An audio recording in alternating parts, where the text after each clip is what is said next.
So good evening, September the 20th, 2013. Tonight is the first day of Relationship 101. I'm fortunate enough to have a number of students who come to this conversations group, and I hope they enjoy the following hour. So let's get started. First of all, welcome. You can just keep on doing your eating, drinking. I'm Dr. Bat. If you want to know who I am, I guess I have some old friends here. Maria is the person. And then, if you want to know why you're here tonight, probably because you signed up something during the orientation day, which is held by the University of Christian Fellowship. And I just passed this page to them. Okay, I told them that every year in the fall semester, I would like to meet some new students who are interested in polishing up the English. This is Macau, what we call a window city into the world. So English is very important.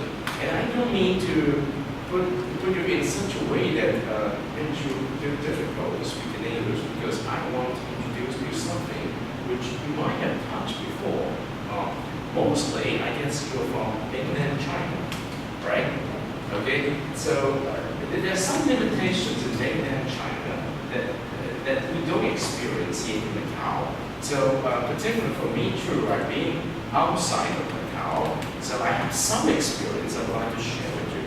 And in the process of sharing, I would like to use language English. Okay? Am I speaking too fast? A little bit? Okay. Now, anytime you want to slow me down, okay, you just need to slow down. Slow down. Okay?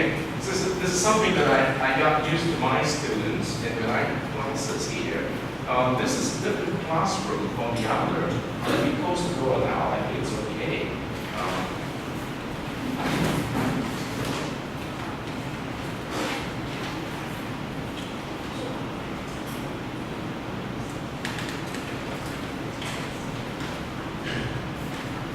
Thank you.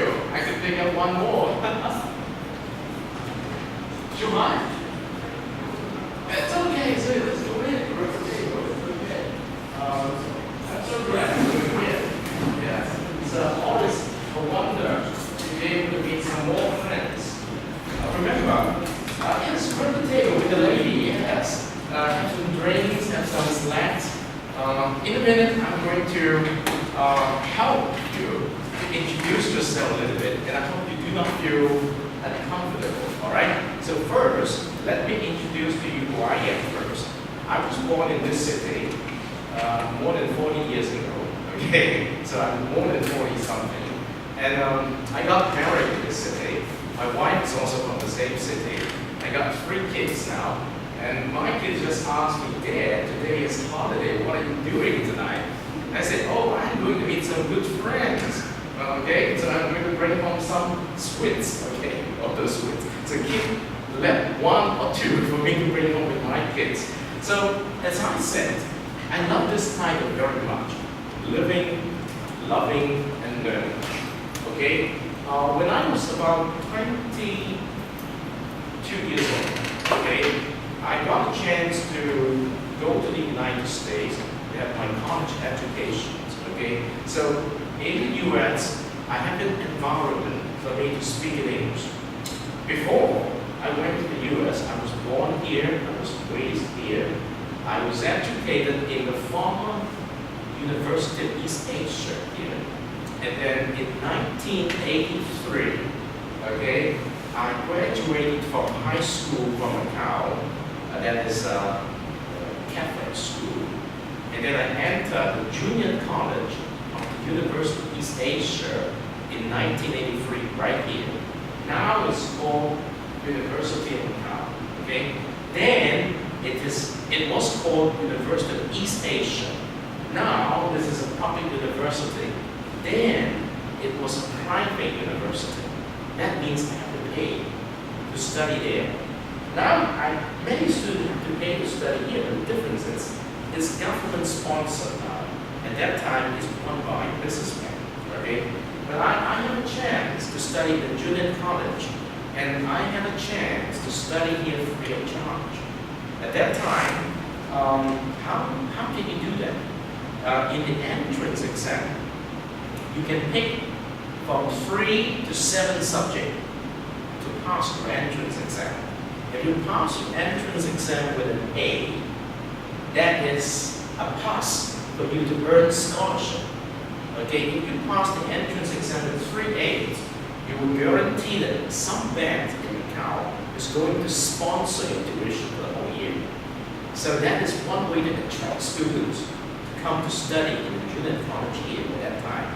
And I had a chance to study here for 2 years until 1985, after I finished my so-called 2-year matriculation course. I had a chance to go to the States to do my study there. I was fortunate enough when I studied in the junior college here, the principal and the teacher are not from Macau. They're mostly from England. And so I had a chance to meet the foreigner, talk with them, learn some of the cultures there, learn some of the language there.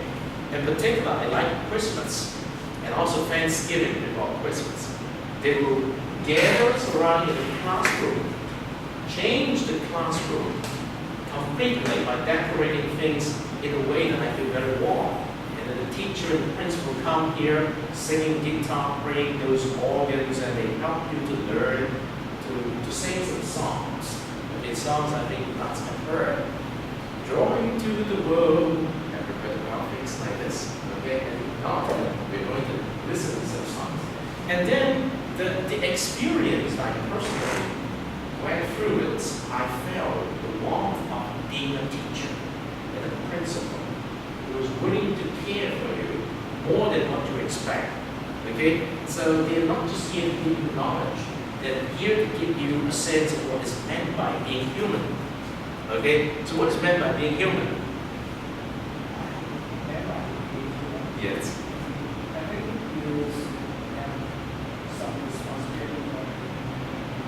responsibility. Okay, I think that's what the principal and the teacher at that time did for us students. They want us to feel the warmth, the caring that they would like to give us. So I felt the warmth. And so when I went to the States, I had another experience of feeling the warmth of people there. I still remember in 1985, how many years ago? Today, this is 2013. 27, 28 years ago, about 28 years ago, right? It's the first semester I was in the United States. I went there in August, and I had a lot of adjustment because food's a lot as good as Chinese food, and I lived in the dormitory. The dormitory was 5 nights American prison, cell by cell, okay? And it's a sense of cold. Okay? And you do not want to stay there longer than what you expect. But all of a sudden, every once in a while, towards Thanksgiving, my door was locked. The group of Chinese students came to my room and said, "Oh, we would like to invite you to have dinner together." And I said, "No, it's very expensive to go to have dinner outside. I'm here to study." So I remember I spent about $50 per month on my food. Okay, good enough. Chicken, brown steak, vegetables. But if I ever go out to dinner, one meal would take me about $10. So it's very high, expensive. So normally I would say no. And the group of students said, "Oh, we don't worry much about it, but we would like to invite dinner tonight is free." What is meant by free? Thanksgiving dinner. Where are we going to take it? Down the hall, but down the street in the hall. They don't tell me where it is, but it's very close to the campus. And then I try to walk there, but it's all of a sudden I observed there's a church over there, and everybody's coming out from the church well fed. And I say, what's the matter there? Thanksgiving dinner. Every year, every semester by this time towards November, we're going to gather together and have dinner here because we're going to have what? Turkey, ham, all the wonderful corns and sweets and all the things, and people will come to serve you. And I experienced the first Thanksgiving dinner there with people who are homeless in the city they were there, someone was doing the haircut for them, invited them to take a good bath in a beautiful bathroom, and then they come up here with blue satin clothes, and then they sit down on the table like this, and transform the whole area into a dining hall. Somehow this was supposed to be a classroom, but it's going to be a restaurant too. And everyone sit there, and I had the first Thanksgiving dinner with a very interesting feeling, free of charge. A group of my friends came to ask me for that. They come to this church often, I didn't buy it at that time. And then I see a lot of homeless people. They divide the area into several regions. One is for them to have haircut, the other for them to take a new set of clothes, and then after some time come to the dining hall, they eat, and they sing, someone performs, and well, exactly. I would eat it after that we went home. My dad's very simple. And that made me feel, what is it happening? I never experienced something like that. How? Although there were good neighbors going to serve me dinner, not like that. There were churches in the country, but I never experienced things like this. So I think this is experience in one's life. So I would like to share with you a little bit of my experience, just because I think you will have your peculiar set of experience to share with me too. In the process of doing that, I also would like to share with you a little bit of my experience in learning English. And so give everybody a chance to speak in English, to learn something from that too. Okay? So that is the beginning of my speech. I've spoken for 10 minutes already. I walked in here with your presence at 6:35. Now it's 6:45. So what are we supposed to do now? I would like you to pay attention to your table now. Now, could you tell me how many specific items are there in your table? There got to be some meaning on each item. Okay? So can you take a look at the items in your table? What are those items that are put on your table? Okay?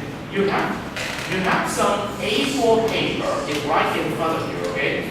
You have some pens and something like this. One for you, one for you. Oh, sorry. Now I would like you to do something very interesting. See if you can use a piece of your marker or pen, use a piece of the A4 paper here.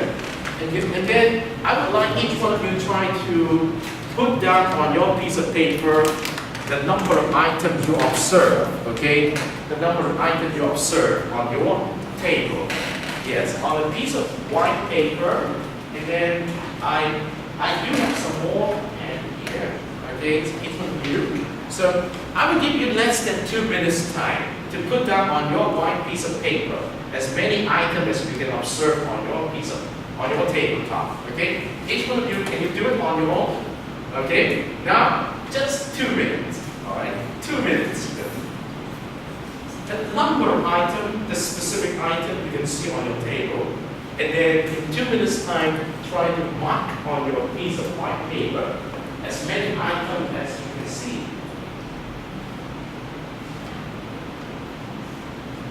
I will be back.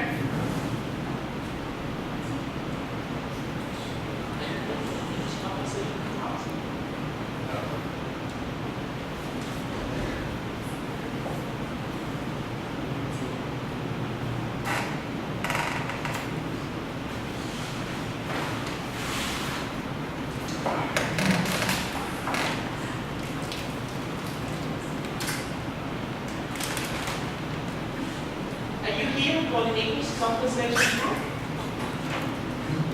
Are you here for the English conversation group? Are you here for the English conversation group? Okay. Okay.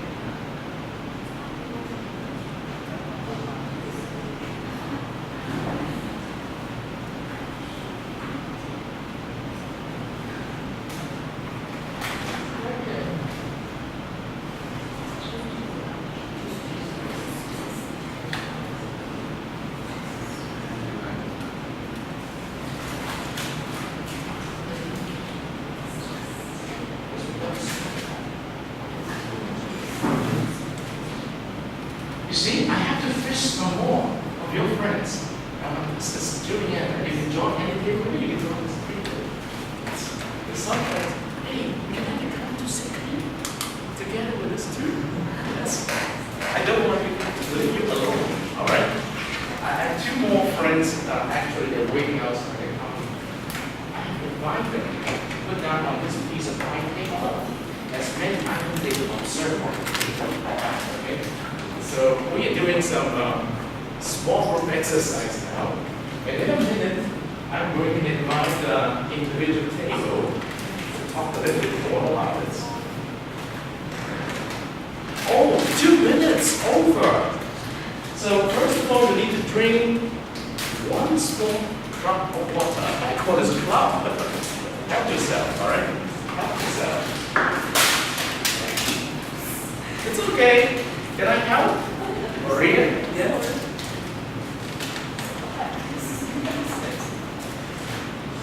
All right. I'm so glad that you feel comfortable here. Let me introduce some person.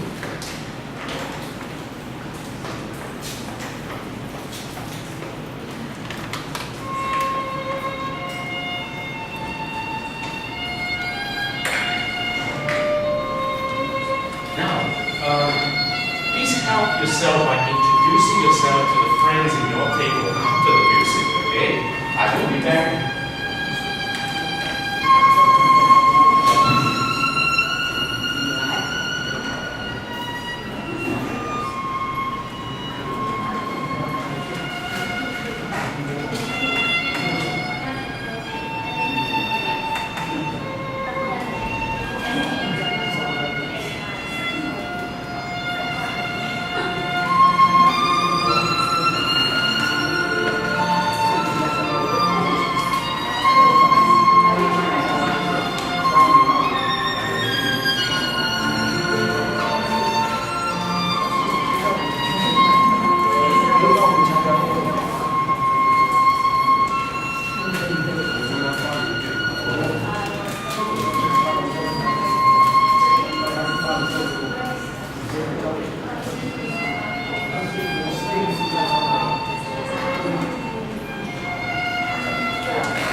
Number 8, and we got number 7, we got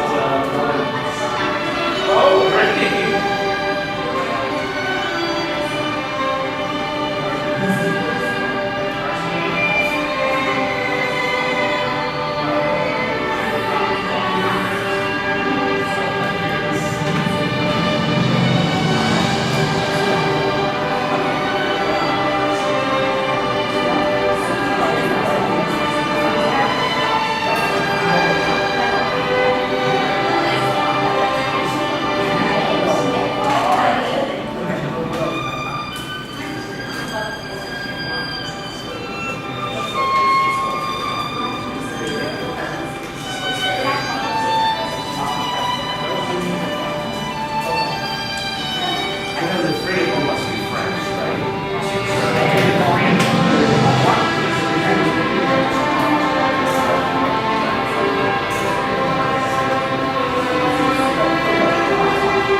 Some of you have done a lot of good work. Okay, now, do you see that I have just given you, each one of you, a piece of blue paper, all right? So there's some reasons why we need blue paper. So may I just have your attention a little bit? If you look at this piece of paper, living, loving, tenderly, Actually, this is not the first time we have an interest-based class like this. This is the second time we offer things like this. Last year, we have another title called Success 101. Success 101 is related to more on a person's self-management. If you want to succeed, what do you need at the very beginning? We ask you this very simple question. So I would like you to think a little bit about this question. If you want to succeed in your life, what do you need at the very beginning? Okay? And then you do not write the answer, you draw the answer. Okay? The way you draw the answer is, I've just given you a piece of blue paper, and I want you to throw this blue paper half like this first. Okay? Like this. Very simple. You just throw it like this. Okay? And then you throw it again like this. So you just make one A4 paper into 4 A5 pieces and another 4 A5 pieces. This is what we call an A5, okay? And this is what we call an A4, all right? So I would like you to do, once you finish drawing this is your little secret, okay? You do it, you face it like this on your phone, okay? And then on this quadrant here, you put up 1 here, okay? And then you write down your secret information. What do you need at the very beginning if you want to succeed in your life? Remember, no English word, no Chinese word, picture. Very simple picture. You have 3 minutes to draw your picture. This is the element you need in order to succeed. Okay? What do you need at the very beginning if you want to succeed in life? It's a very simple exercise to go back to where we are last year before we come to this evening's coffee. Okay? 3 minutes. Okay? 3 minutes. Very simple. You draw the picture that represents the element which you believe is very important to you, and you need it if you want to succeed in your life. Okay? This is a secret exercise. Okay? In 3 minutes, I will come back. 3 minutes.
Interesting, right?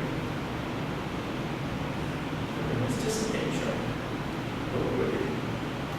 You're trying to discover. By looking at your picture, you don't need to write down your name, okay? Right?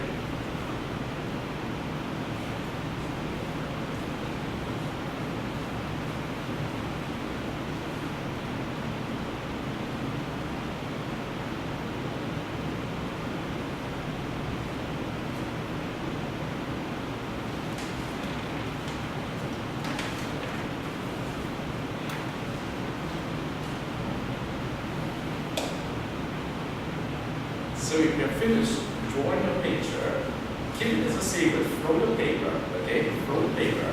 You don't need to let anybody look at your picture, all right? But you know which one is your picture, right? So may I just invite you, okay? May I just invite you to put your picture, a piece of paper, to the very last table there. It's just, when you finish, just go there and leave your picture there. But remember, in a folded pen, okay? Just walk over there. Yes. Yes. And of course, after you've done that, you regret the paper.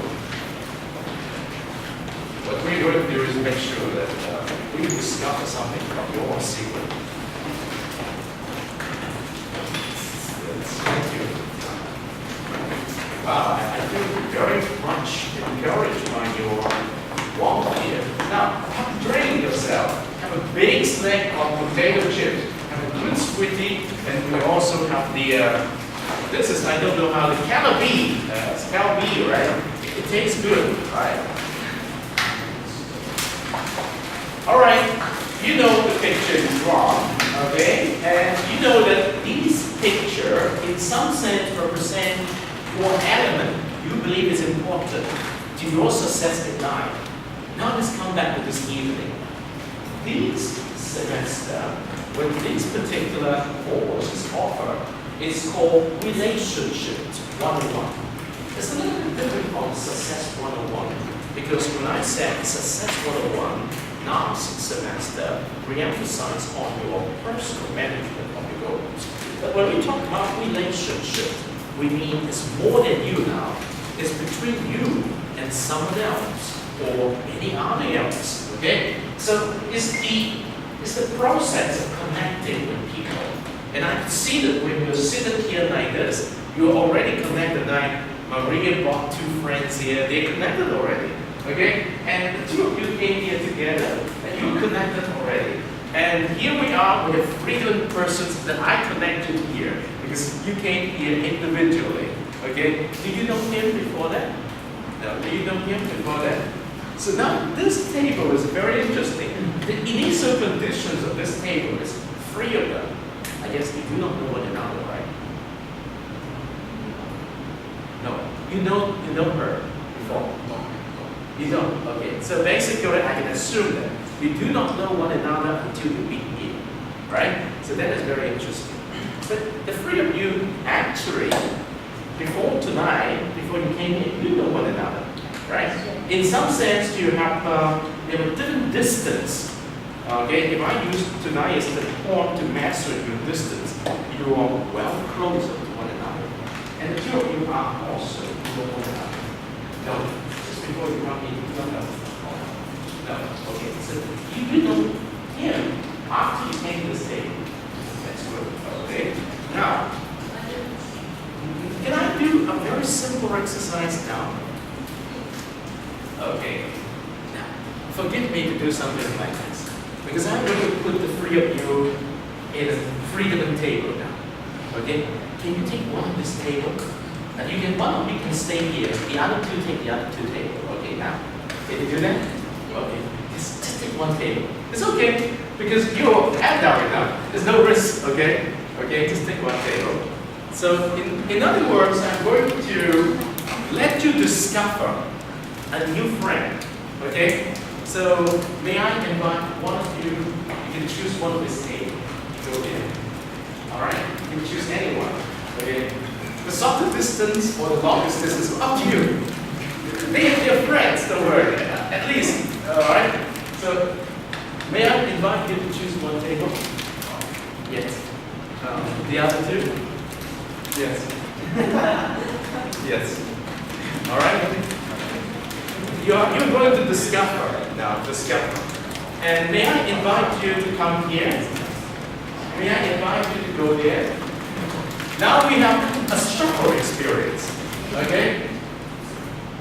Maria, I need to choose you in that case. Okay. Could you come here, Maria? Be seated. Now, on the table, I think you should be able to find the pieces that they have left here, okay? And then on the other side, it's empty. So I will give each one piece, the empty side. Each one of you take a piece of paper, okay? Okay, now may I just give you, each one of you a piece of paper. All right. Now you have 5 minutes time. That means 2.5 minutes on one person, another 2.5 minutes on the other persons, okay? Except for this table, of course you have this two first. So I want you to do something very simple. One person speak to the other persons for 2.5 minutes, okay? 2.5 minutes. I'm going to give you the time. When it's up, I will say time's up, and then you stop talking. The other person will talk to you for 2.5 minutes. So the first half is one person talk for 2.5 minutes, the other person listen and take notes, okay, just like on the phone, all right? And then when time is up, the person who's talking stop talking and start taking note by listening to the other person talk for 2.5 minutes. And of course, this is Juliana, my partner here, so I'm going to invite her to help me to facilitate the process. So here we go. Now time is 7:06.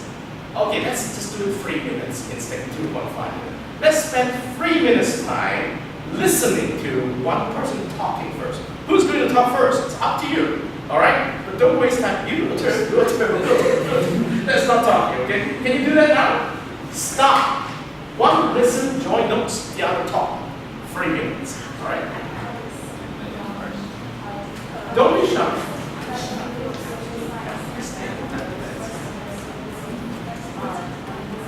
If you need help, Juliana is over there. Yeah. I'm going to keep the time.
first 3 minutes is over, that means now you need to reverse the role. The person is talking, but stop now and take note and listen.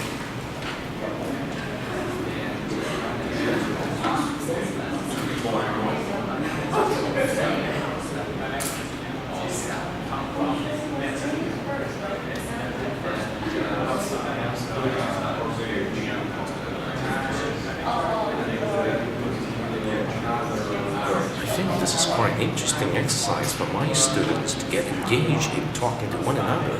One listens, one talks, and one learns the other person.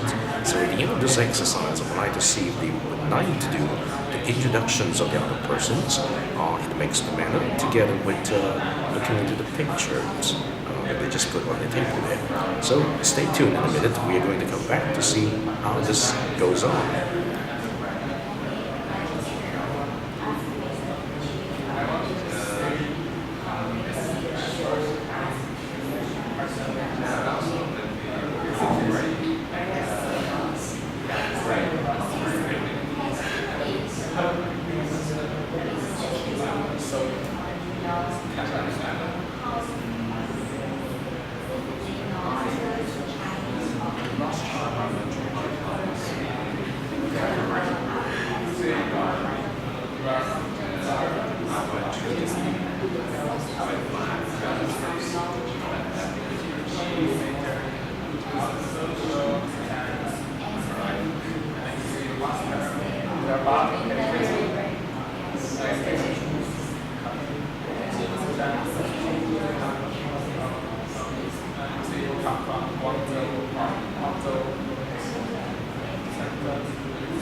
Okay, now the 6 minutes for interaction is now over.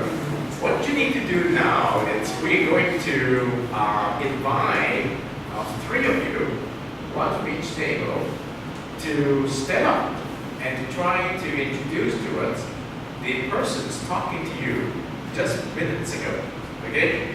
So each table, I would like you to volunteer one participant because each table like 2, right? So one of you stand up, okay, and then start introducing us the person who's talking to you minutes ago using less than 3 minutes, okay? So help us to understand the person talking to you. So who's going to tell us?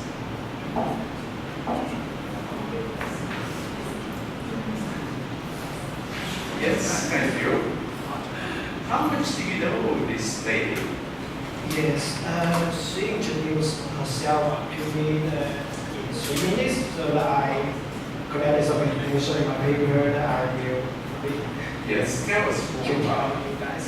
And her name is, I think, yes, she's from Hebei province, and she is master degree student in University of Macau. And Yes.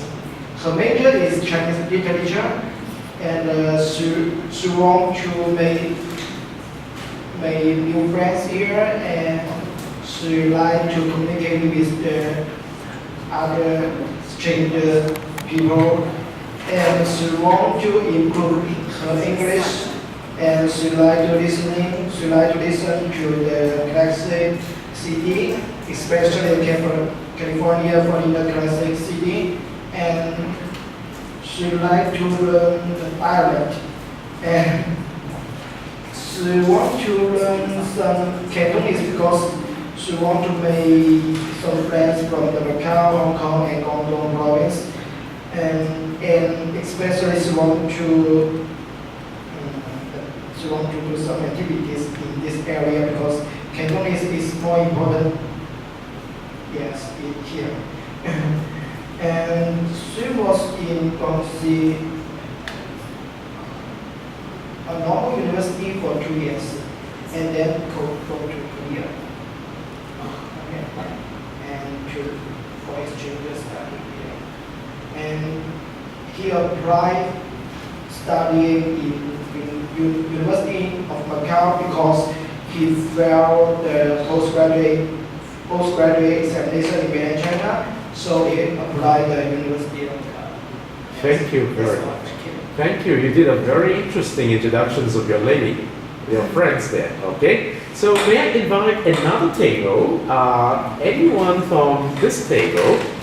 Yes. Thank you very much for passing the microphone. You may just sit down. It's okay. You don't need to stand up if you feel comfortable enough. Okay, I would like to introduce this girl, and she told me that her name is Zhao Yimeng, and she is a Chinese major student. This is her second year of post-graduation study, and but she thinks that her English is not that well, and she is from Shanxi province, and those two girls here and here are her classmates, and they like shopping a lot, and sometimes they will go to Hong Kong for shopping, but in Macau they will go Venetian to do so, and that's all. Thank you. You did a very interesting introduction. Thank you very much. So could you pass the microphone to which table? And that table is going to introduce the friends there. Okay. Thank you. Thank you very much. Always looks like a man's and a gentleman's. The lady told me that she is a year two student, and her major is Chinese linguistics. She's from Jiangsu, Yangzhou. Her family is warm, and she has an older sister. She likes singing, shopping, and reading. This is the first time she is in Macau. And Maria, her friend, introduces her to come here. And she loves the city. She thinks it's warm and beautiful. People here are friendly. Although she was afraid of coming here. To her surprise, citizens here know Chinese very well. Chinese means Mandarin. And she sees the experience here is very special, and she knows people here better. That's all. Thank you. You did a very good job. Okay. So lastly, we go to the last table. Could you pass the microphone to the last table? Yes. Thank you. Let's see who's going to do the talking. Oh, again, it's the gentleman. It's very nice. Okay. Thank you. My partner is Bob Sun. He is a PhD and his psychology major is social. In the first year of the PhD, and he had gone to Japan and Korea. She says Japan, he says Tokyo is a very clear and is a good city. My hobby was swimming and traveling.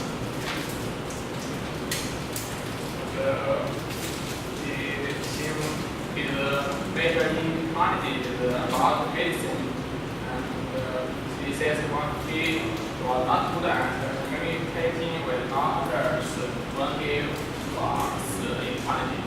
Okay, that's about that's all. Thank you. Thank you very much. I think all of you are very nice. You did a very good job in helping us to understand your partners and your table, to understand who they are, where they are from, what they are doing. Now, do not worry much about that because this is a very interesting class. I'd like to make sure that you know how best to make use of the material I gave you. Now, remember, we have a table there. Let's count the number of people. We have 6 persons plus 1 more. We have 6 plus 1 secret to success in life. Okay? I would like you to spend the following 5 minutes, okay, before we come to the last sections of today, to discover the secret of your fellow students' success in life here. So would you please go to the table, pick one piece, and open it up and see what the secrets of that person is. It may not be your own, okay? Or if it is your own, okay, you throw it back. If it's your own, you throw it back. Don't pick up your own piece. All right? Now pick someone else's piece and take a look at it. Okay, the secrets to success in life. All right. Is it your own? All right. All right. It's very good. Okay. Now you go back to the table, not with your own friends, with your own. Yes, with your friends here that you just met in this table. No, you come back to this lady. Okay. And then you try to open up the 2 pieces of paper. As you look at it very carefully, I want you to use the following 5 minutes. You try to interpret for the other person what it means by this secret. And then the other person's trying to interpret it for you, what it means by the secret on that piece of paper. So maybe Julietta, you can help facilitate any introductions here. Okay, 5 minutes. That means if you would like to tell your friends on the table the secret you discover, you just have 2.5 minutes, okay? Just like the protocol, you talk to the other person's, your interpretation of the secret, 2.5 minutes, and you listen to the other person's interpretations to you. So you try to interpret for him what it means by this secret. Okay?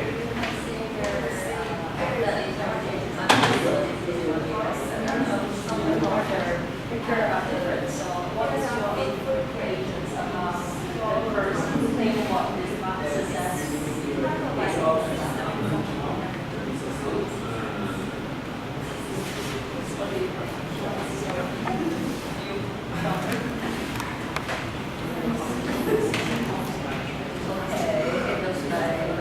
So my students in this class are doing the discovery of one another's secrets in life. I hope that through this exercise they could get used to talking to one another, get to know one another more, and see how relating could actually take place in actions. So let's be patient. In less than 5 minutes, we're going to proceed to the last sections of tonight's Relationships 101, first class on September the 20th. Today is the holiday because yesterday was the Mid-Autumn Festival. Okay.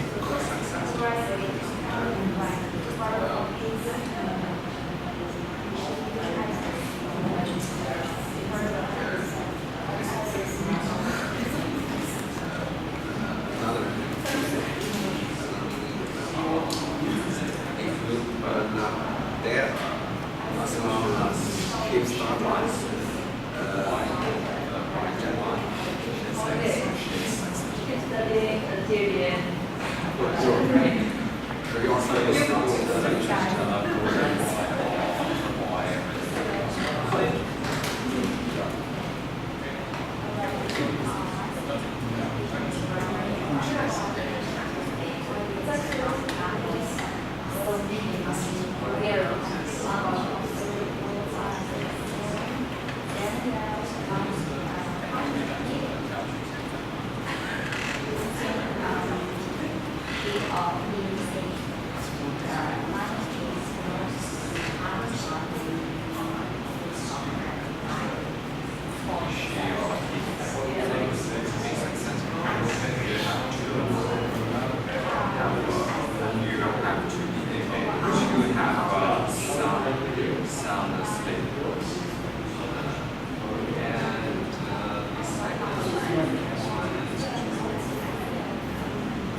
That's great.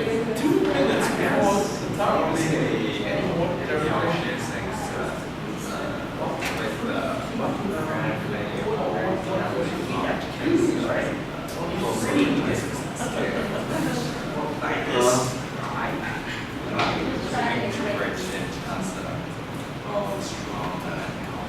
If you study and a certain range, you still will work hard and participate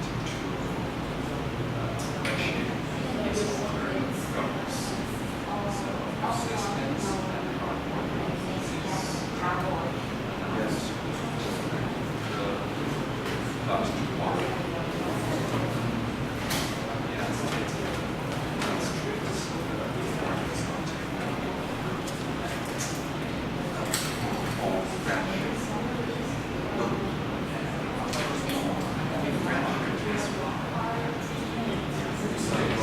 Friendship is another success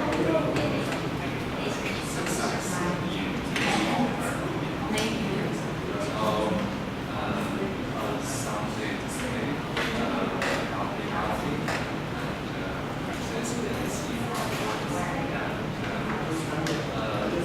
good friendship is for other success in this choice.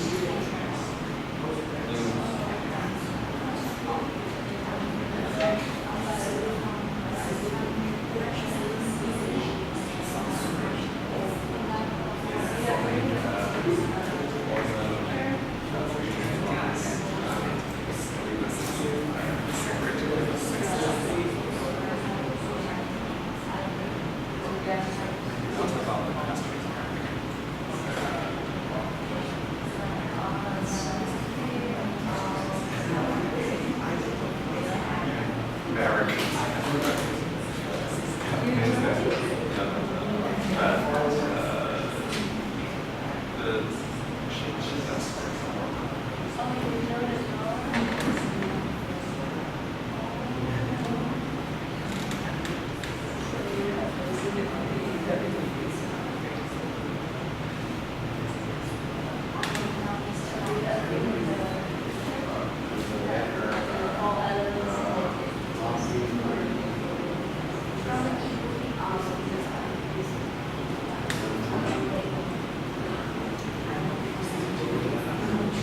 Just before we start our last episode for tonight, I would like you to look up your own piece of blue paper where your secret has been drawn, okay? And then write your name and your student ID, email address there, okay? Because I would like to make sure I have one way to keep you in touch in an environment like this, okay? So your name and your email address of the university account.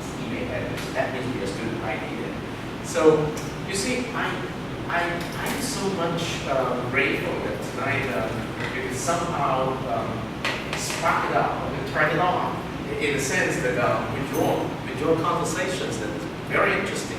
So make sure now you 1 to 2 minutes, go look up your blue paper, okay? Where is your piece of blue paper, okay? Because that is very useful. We're going to use it, we're going to use it again next week, okay?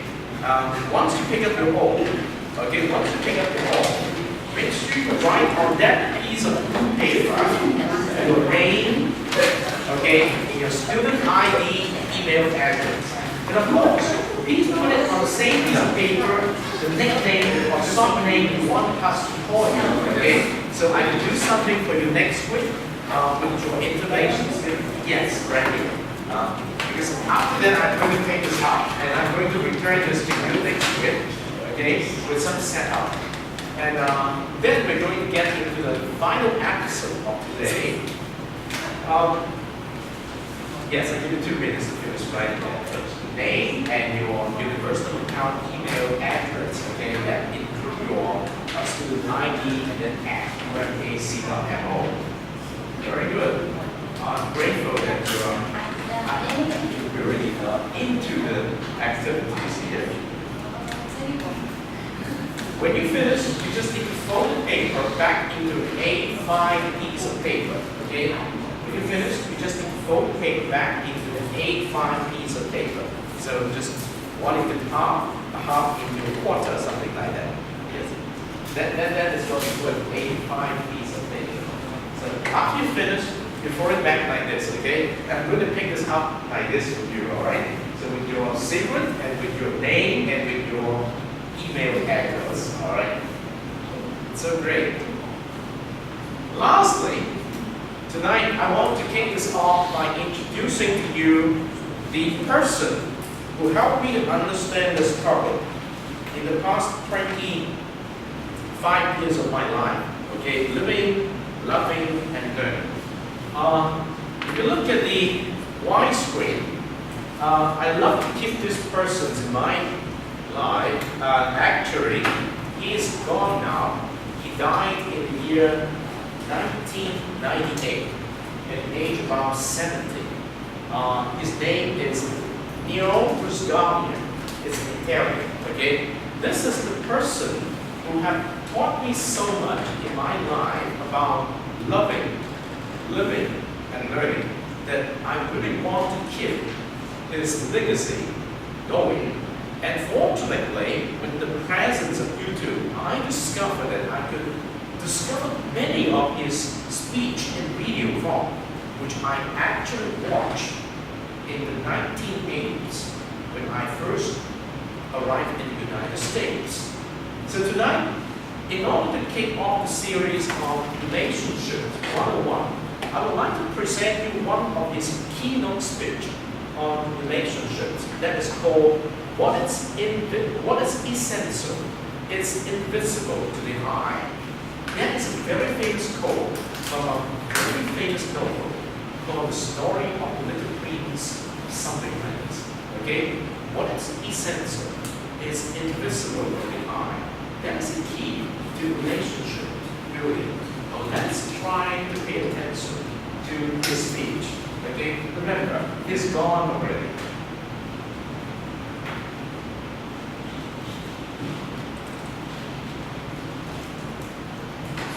Unfortunately, we hear more about hostility than we do about love. Recently I read, we have a great vocabulary for hostility, but we need new ways to say, I love you. Receiving affection throws people into more crisis than being yelled at. People need both. It's the sound of two hands clapping. For centuries, prose, poetry, and songs have been written about love. Tonight at the University of Wisconsin-Eau Claire, as part of our celebration of the humanities, we are proud to have Dr. Leo Biscaglia speaking on love. His topic will be, what is essential is invisible to the eye. Dear friends, please welcome our guest.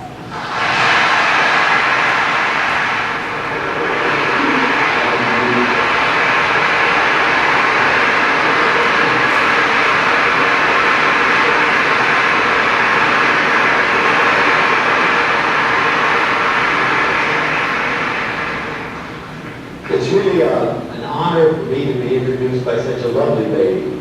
And I do hope that this lovely lady can hear me because we were afraid that it would be a dead spot at the back here. Can you hear me? If you can't, just pull on my trousers, okay?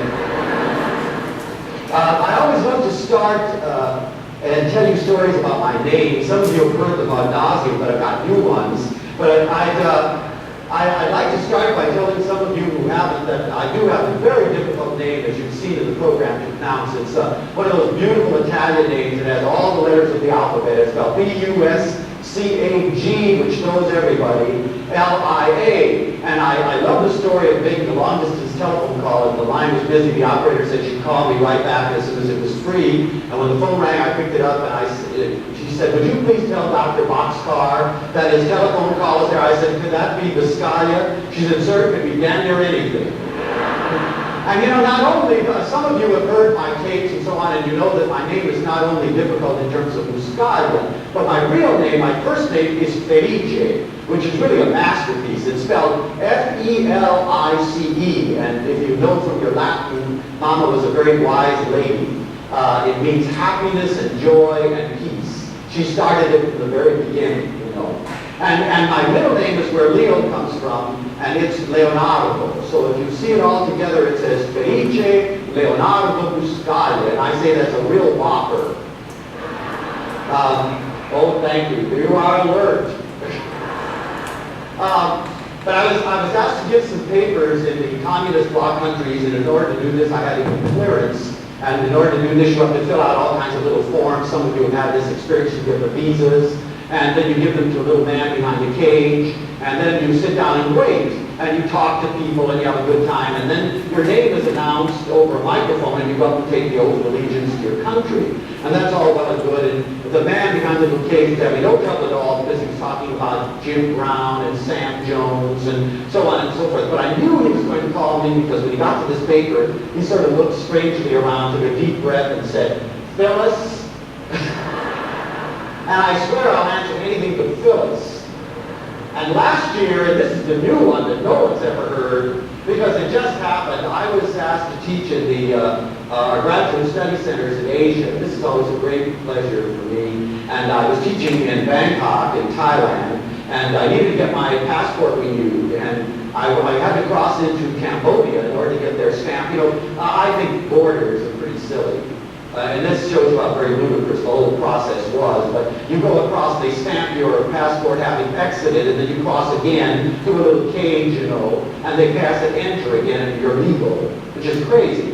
But anyway, in order to do this, I had to give him my passport, and I gave him the passport, but he flipped to the wrong page. And I tried to tell him, but I don't speak any Cambodian language, and I tried to tell him, you're on the wrong page, but he listed me in this very official book, and forever I'll be listed in posterity as Mr. Scar Above Right Eye.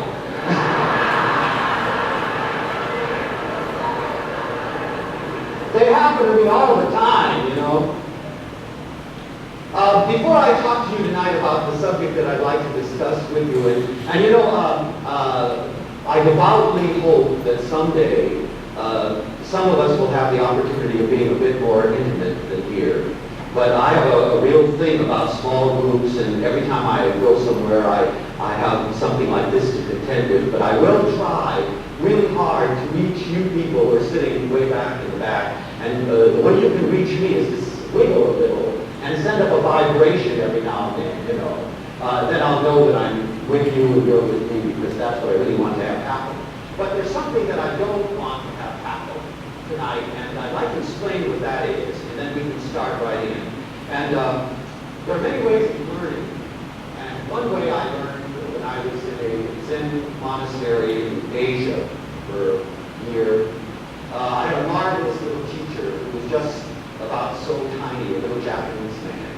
And he was so gentle and so wondrous and so full of beautiful things to share. And his entire life was a sharing, as I would like my entire life to be. And I hope that you would like your entire life to be. And that's why I'm very much concerned that I become more and more, so that every time I'm with you, I have more and more to share. But I remember on this particular day, we were walking in a beautiful garden of giant bamboo. And some of you who have been in Japan know how beautiful that can be. And we were wandering through this garden, and I was really carrying on for some reason. I was running off at the mouth about all of the wondrous things that I knew, all of the great wisdom that I had, and I was really impressing this man, just trying to tell him, this is what I know. But all of a sudden, this very non-violent little creature turned around and slapped me right on the mouth. Talk about a good learning technique. And I looked at him holding my bloody lip, and I said, why did you do that? And with all the vehemence, more vehemence than I had ever seen in this man before, he said to me, don't walk in my head with your dirty feet. And I promise you that before I came tonight, I washed my feet clean. I have no intention of walking in anybody's head. All that I want to have happen between us tonight is a very gentle sharing. You take from what I share what is right for you, and what isn't, you let go. I have no axe to grind. I have nothing to sell. But I have a lot to share, and I'm excited about sharing. And what I'm hoping, and what I hope, is that we can share together, and maybe we'll have that opportunity in some way or another before we pass our ways. But I guess most of you know by tapes or books that you might have read of mine that I'm very heavily into the study of love as a learned phenomenon. And I truly believe that all of us have this incredible potential to love. But it is only a potential. And like all potentials, unless it's realized, unless you do something about it, it's not going to happen. And I was one of the weird ones about 6 years ago who started a class that I called Love, the Love class. And many of you know that several years ago there were only 15 or 20 in the class. And now I think if we allowed 400 or 500, there would be so. But I tried to limit it to about 50 so that we could really get together. And I don't teach that class. I facilitate it. I make it possible to happen. I sit down with people and I learn from them. Because since love is learned, each of you has learned it differently. And you have as much to teach me as I have to teach you. And that's why, really, at heart, love is a sharing. But maybe you don't know how I got started with this, and I'd like to talk to you a little bit about that. I have a thing about eyeballs. Some of you have already seen this. I look around and I see eyeballs. I hunt for them. And when I find nice, gentle eyeballs that let me in, I feel I'm safe, and so then I can really get with it. And I do this in classes. I look around as soon as my classes get together, and sometimes I have as many as 400 and 500 in the class. And I look around and I find these eyeballs, and then if I forget where I am or I lose my place, I look at those eyes and they say, come on, Muscadia, you're doing all right, and I can keep going. And in this particular class, I found these eyeballs about 5 rows or 6 rows back in the head of a very beautiful, very lovely, and gentle young lady. And I was very impressed with her because not only did I find she had these marvelous, inviting eyes, but also she responded so well to what I had to say.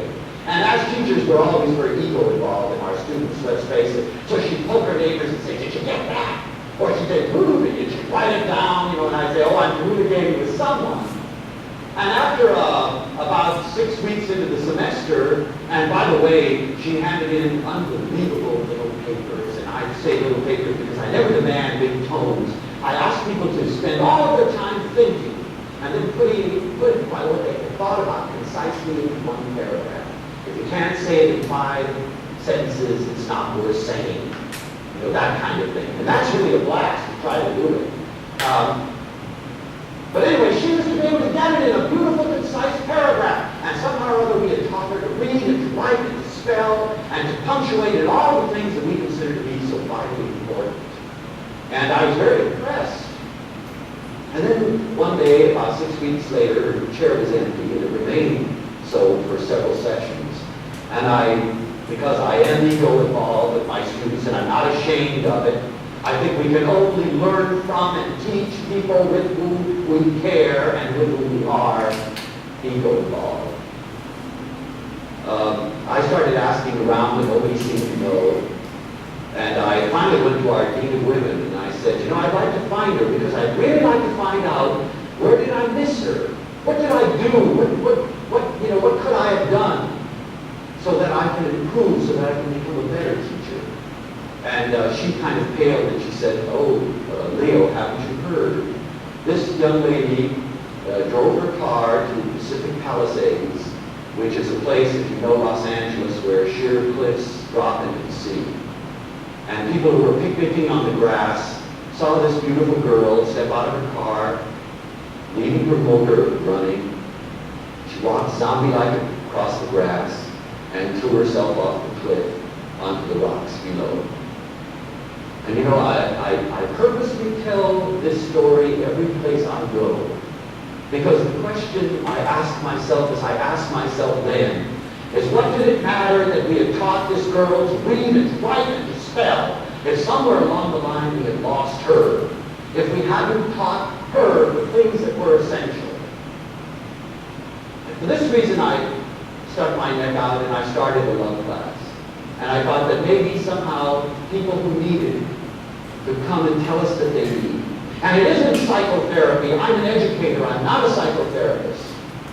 And I believe that wherever you are in love and however you've learned love, if you want to learn it differently, anything that is learned can be unlearned and can be relearned. And so there's always hope and there's always wonder. And you don't have to sit and cry about the fact that somebody mistreated you or that you learned love incorrectly or that you're dying of loneliness. If you get up and grab your own paintbrush, you can paint a new set. You can surround yourself with new actors. And you can get on the stage and create your own scene. And that's my hope. And so that's particularly what I'd like to talk to you about tonight. But essentially, I labeled my talk, instead of love broadly, I'd like to talk with you a little bit about what I consider to be essential. And then we'll get around to this. And that's why I called my talk, What is Essential is Invisible to the Eye. What was essential about this young lady was not that she was attractive, was not that she was intelligent. What was essential in her, it was impossible for me to see, because I was looking at what was not essential and judging in terms of what was not essential. And you know, some of you recognize that title. It's not original with me. What is essential is invisible to the eye. It's from a beautiful little book called The Little Prince. And if you haven't read it, it was worth your getting out tonight and leaving your favorite television show to come and just to get this as a reference. It's Exupéry, Saint-Exupéry's wonderful book. He was a little Frenchman who had beautiful, wondrous things to say. And he wrote this book which contains almost everything there is that we'll come into contact in our way of life. And he tells the wonderful story about a little boy, a little prince, who lived on a planet. And his planet had only a number. And it was a wondrous little planet. It was very tiny. In fact, by moving his chair just a few inches, he could see 44 sunsets, you know, every single day. And his planet didn't have people on it. He was all alone. And one day, a seed blew in and landed on his planet. And he nurtured it, and he loved it, and he cared for it. And this wonderful seed grew into a beautiful, wondrous rose. And like many, many beautiful, wondrous things, it was very vain. And he had never experienced vanity. He didn't know what it was, and the rose was always making demands. Cover me, your planet is drafty. You know, take care of me, why aren't you watering me? Pluck that little dead spot off. And she was always bragging and saying that tigers didn't bother her because she had thorns to fight off the tiger. And he didn't understand this little rose. And so one day he decided that he couldn't bear it anymore. He went down to Earth to try to find out how to deal with roses. And he meets all kinds of wondrous people. But finally, about halfway through the book, he meets a little fox. And that's the part I want to share with you. And that's the part from which I get the title of this. And the fox comes up to him one day and says, "Tame me." And he says, "I don't know what it means to tame." He says, "Oh, well, every day I'll come out and stick my nose out of my little hole, and you come a little closer to me. one day you'll say good morning, and then the next day you'll come a little closer, and then you'll come a little closer, and then pretty soon we'll be friends. And this little prince says, well, what does it mean, being friends? Well, we'll have something special, you and me. Something unique in all the world. It can tame you. And he says, well, I can't stay long, I'll have to leave. And the fox says, that's all right. He says, but when you do leave, I'll cry. The little prince says, well, how come you're going to cry and you want to be tamed? Why do you want to be hurt? And he says, because of the color of the wheat fields. And the prince doesn't understand, and he says, the wheat fields mean nothing to me. They're just rolling fields that go on forever. But because of the color of your hair, which is the color of the wheat fields, when you go away, the wheat fields will have meaning. And therefore I will become richer, and therefore it will be worth my tears. And so he does tame the little fox, and they have a wonderful relationship, and finally the day comes when he has to leave. And this is what he says. So the little prince tamed the fox, and when the hour of his departure grew near, ah, said the fox, I shall cry. Well, it's your own fault, said the little prince. I never wished you any sort of harm, but you wanted me to tame you. Yes, that is so, said the fox. And now you're going to cry, said the little prince. Yes, that is so, said the fox. That it has done you no good at all. Oh, yes, it has done me good, said the fox, because of the color of the wheat fields. And then he added, go and look again at all the roses. By the way, the little fox had found roses all over the world, and he realized that this vain rose had tricked him. She wasn't the only rose in the world. She had told him she was. Go and look again at the roses, and you will understand now that yours is unique in all the world. And then come back and say goodbye to me, and I will make you the present of a secret. And the little prince went away and looked deeply at the roses. Ah, he said, you're not at all like my rose. As yet you are nothing, and no one has tamed you, and you have tamed no one. You are like my fox when I first knew him. He was only a fox like 100,000 other foxes. But I have made him my friend, and now he is unique in all the world. And the roses were very much embarrassed. You are beautiful, but you are empty, he went on. No one could die for you. To be sure, an ordinary passerby would think that you look just like my rose, the rose that belongs to me. But in herself, she alone is more important than all the other hundreds of roses in the world, because it is she that I have put under the glass, because it is she that I have sheltered behind the screen, because it is for her that I've killed the caterpillars, except for the 2 or 3 that we saved to become butterflies. And because it is she that I have listened to when she grumbled or she boasted, and even sometimes when she said nothing. Because you see, she is my rose. He went back to meet the fox. Goodbye, he said. Goodbye, said the fox. And now here is my secret, a very simple secret, which now you know. It is only with the heart that one sees rightly. What is essential is invisible to the eye. Now, if I had any sense, I'd just sit down and say goodnight. I can't and won't top that. But I would like to talk a little bit to you about what we consider to be important. But before I do that, I'd like to take my coat off. That's only the beginning.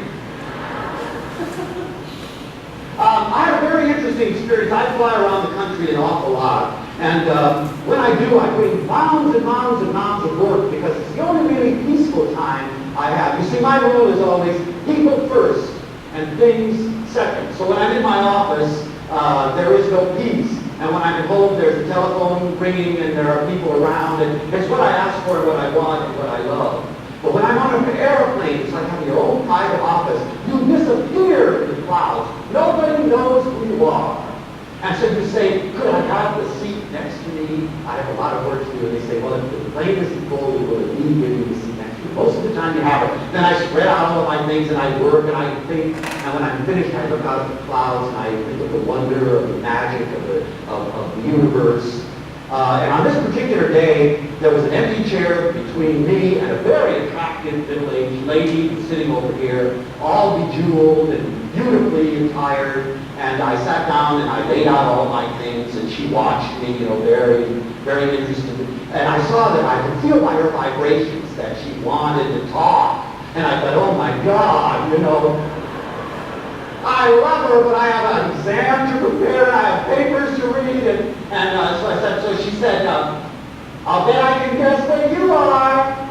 And I said, what am I? And she said, well, I'll bet you're a lawyer. And I said, oh, I'm not a lawyer.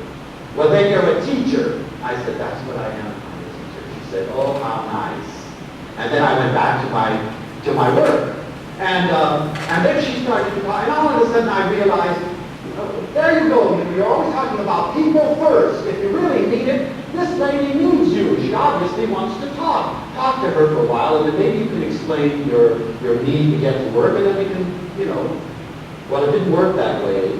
But it was magical, because all of a sudden, like an avalanche, she began to tell me all kinds of things. Sometimes you'll tell a stranger what you won't tell the closest person in your life, because she knew that when we arrived in Los Angeles, we were just split. There was no danger of perhaps never seeing her again. And so she started to tell me that she had 4 children, and that she had just come from the Bahamas. And I said, oh, did you have a good time? She said, no, it's terrible. And I said, were you alone? And she said, yes. And I said, oh. And I thought that was rather interesting, but I wasn't going to pursue it. And so she immediately told me. She said, I was on a holiday by myself. I'm trying to get myself together. And I said, oh, really? Yes, she said, 2 months ago, my husband left me. I said, oh, I'm sorry. And then she started. And she told me the story of her life.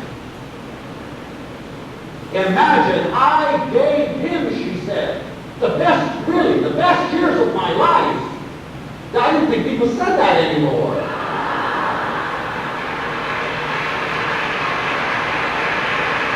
I gave him the best years of my life. I gave him beautiful children. I gave him a magnificent house, and I always kept it clean. There was no dust anywhere, I was sure of that. My children were always on time to school, and always, she went on and on, telling me, oh, I'm a magnificent cook. I entertained his friends. I was always ready to go every place he wanted to. And she went on and on and on. And I really felt sorry for this lady, because all of the things that she had considered essential were things that he could have bought. You want a housekeeper, buyer.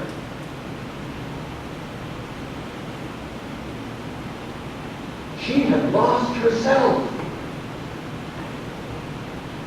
She had not given him what is essential about her.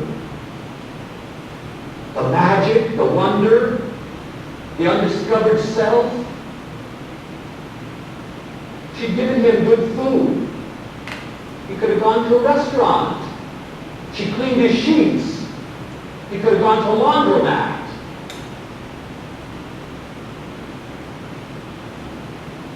That frightened me. I asked her, what did you do for you? She says, what do you mean for me? I mean, what did you do for yourself? Well, there wasn't any time to do anything for myself. What would you like to have done? Oh, I've always had a dream of throwing pots.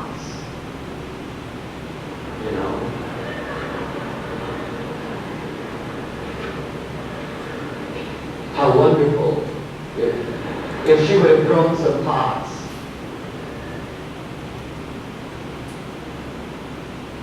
She didn't know it was essential. And I felt sorry for her, because what she did was what she believed was essential. This is what the culture had told her was essential. She was fulfilling a role, and she had lost herself in her role. And then, husband meets interesting young lady in office who isn't interested in dust.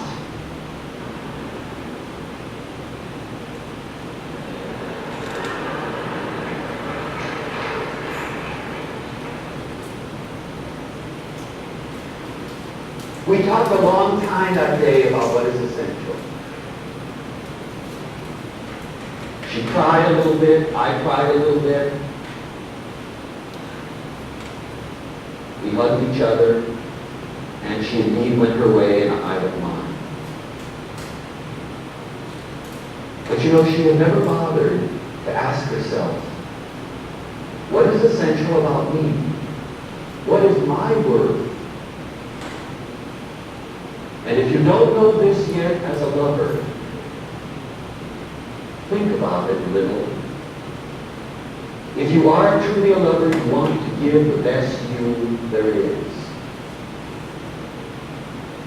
And that means developing all the wonder of you as a unique human being. And you know, indeed, even though you have been taught differently, everybody in this place is unique.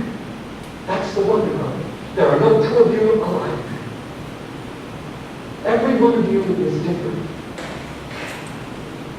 How marvelous if somehow we had taught this woman to find her uniqueness early, to teach her how to develop it, and teach her the wonder of sharing it with everybody else. Because there is no limit to you, you will always be exciting. You will always have something to share with this man. But she didn't bother to look for what is essential. And she took on the role of what people told her was essential. And she lost herself. But you know, the wonderful thing about it is that you never really lose yourself, only temporarily. If you want to find yourself, you're still there. You don't lose anything you ever had. And if sometimes you feel a vast emptiness in you, a gnawing in your gut, something screaming to come out, it's that X factor, it's that wonderful uniqueness in you that says, I'm still there, I'm still there. Hate me. Throw me. Cook me. Produce me. Share me. And then you know a little bit about what is essential. But you know, we're certain that what is essential must be out there. It can't be in here. I don't know how many of you are acquainted with the little Sufi books, but they're magnificent little books that have come out of the Sufi religious sect. And they're fabulous little parables, little stories, and they're delightful to read. And they're in little paperbacks, you can get it. S-U-F-I, Sufi. And what it is they're little adventures that happen to a crazy little man who they call the Mullah, M-U-L-L-A. And there's one in it that's very pointed in this respect. Is one day the Mullah was out on the street and he was on his hands and knees and he was looking for something. And a friend of his came up and said, Mullah, what are you looking for? And the Mullah said, I lost my key, my house key. And the man said, oh, Mullah, that's terrible. I'll help you find it. He got down on his hands and knees and he had it. And I said, Mullah, where did you lose it? He said, I lost it in my house. And he said, what are you looking here for? He said, there's more life here.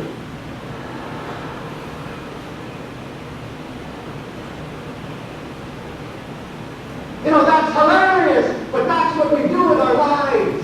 We believe that everything there is to find is out there, where it's easy to find it, when the only answers for you are in you. Go ahead and look and look and look. You're not going to find them out there. Nobody has your answers, only you have your answers. And if you think that you can pack up your bag and escape you, you're in for a mighty big surprise. Run to a mountaintop in Nepal, and after you get over the idea that you are in Nepal and all the wonder of Nepal, who are you faced with one day in the mirror? You! With all your hang-ups, with all your fears, with all your confusion, with all your loneliness, with all the things that are you. And so it's time that we begin to look at what is essential. And what is essential is not out there. What is essential is indeed in here. But it's not easy to search in the dark. And nobody teaches us what is essential. How many classes did you ever have in your entire educational career that taught you what was essential? They taught you mathematics, and I'm not saying that's not essential, but you can live without it. Did you know that?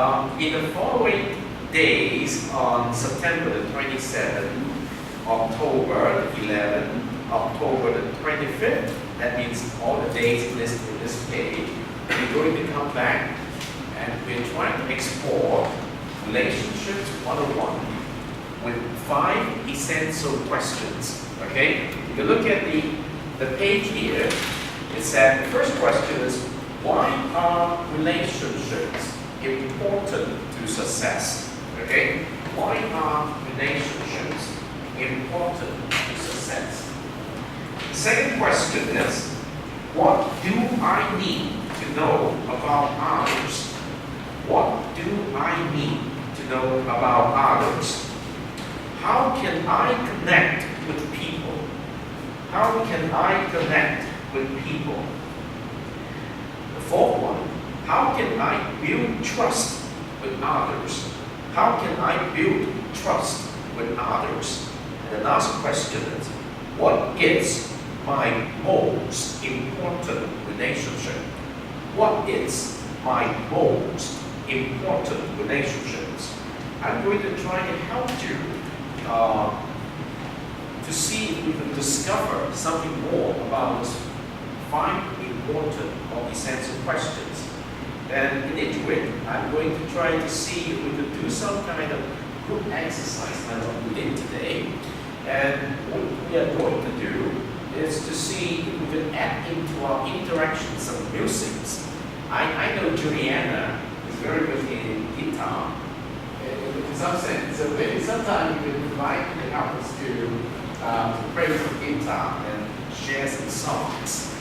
And I think tonight, when I try to pick this video for you, I guess there's several messages I would like to get across to you. Neil Pasgalia is a very experienced teacher who has been very good in at pinpointing moments of our life when the emphasis of our life have been shifted in such a way that we lost the focus of who we are. And in this very short talk, he tried to point out several essential elements for us to refocus our life. The last very interesting sharing on the conversations over the plane ride with a lady. It's very interesting. And then, do you still remember what trigger is offering a class to freshmen called Love? And then, I guess it's the University of Southern California in Mansfield. It's in 1969 because of the loss of one of its students, a very young lady, who took her life by jumping into the river. Okay, remember the story each year. Actually, this is a very interesting trigger for him to offer this course. It's a general education course, we'd say, to help people to learn how to relate to one another. Okay, relationship 101 in this class is somewhat following the legacies of this great teacher. And then I would like to see what do you like to focus also from your perspective when in the second class we meet again. Do you have any things you want to discuss? Okay, do you have anything you want to discuss? Every time when we try to invite you to vote into one A4 paper or A5 to put in some issues without putting in your name, okay? So that we can try to see if we can incorporate some of the concerns when we come together again. All right? So I hope it's a conversation class in English, but it's more than that, okay? And I would like you to discover more how we could enjoy this class together. We have to stop right here tonight, okay? But let me tell you that tomorrow from 4 o'clock, 4:30 to 9 o'clock in this room, we're going to have an orientation party for freshman students.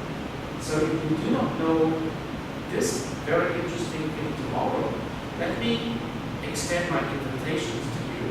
Tomorrow, dinner will be served in this room, okay?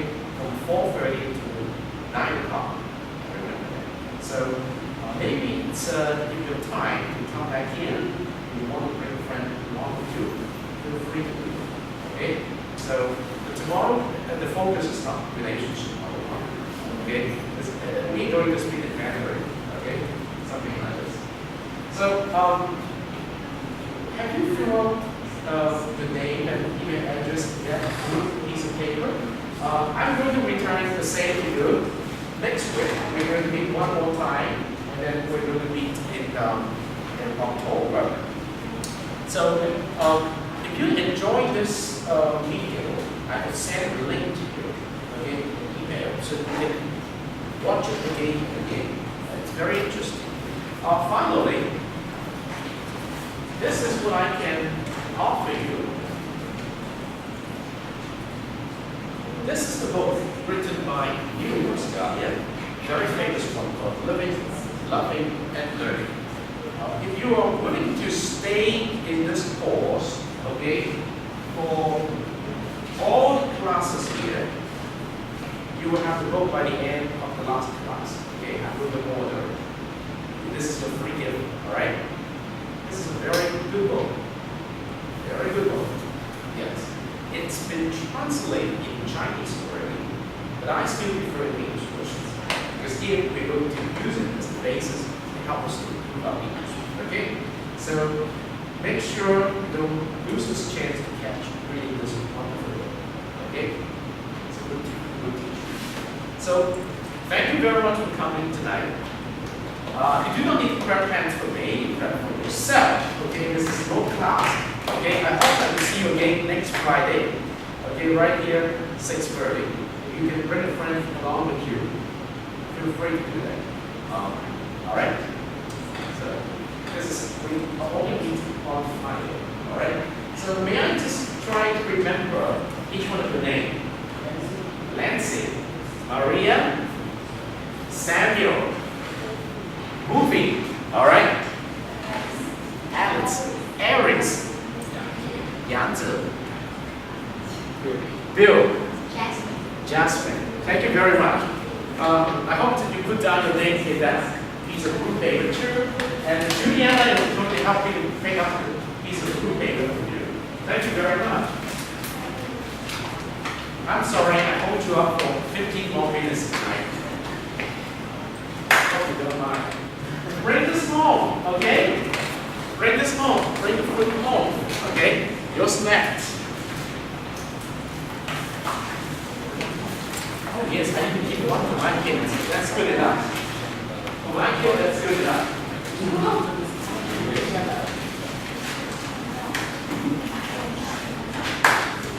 Thank you for coming.